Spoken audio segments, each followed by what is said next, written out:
کھاریاں میں معروف عالم دین علامہ ناصر مدنی کو اغوا کر کے تشدد کا نشانہ بنانے والے 4 ملزمان گرفتار کر لیے گئے۔ پولیس نے نواحی گاؤں دھوریا میں چھاپا مار کر غلام ربانی، علی عباس اور محمد الیاس وغیرہ کو گرفتار کر کے اسلحہ برآمد کر لیا۔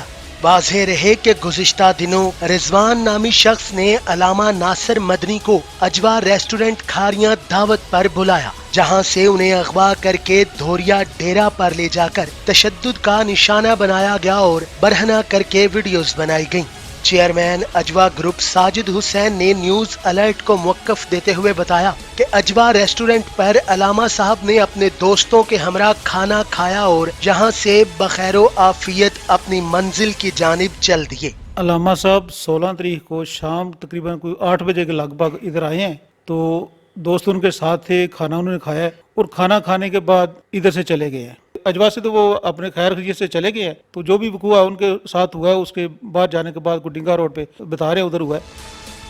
گزشتہ روز علامہ ناصر مدنی نے لاہور میں پریس کانفرنس کرتے ہوئے بتایا کہ ملزمان نے تشدد کے بعد زخمی حالت میں گجرات کے قریب چھوڑ دیا تھا۔ علامہ ناصر مدنی کی درخواست پر لاہور میں پولیس تھانہ مزنگ نے مقدمہ درج کر کے کارروائی کا آغاز کر دیا۔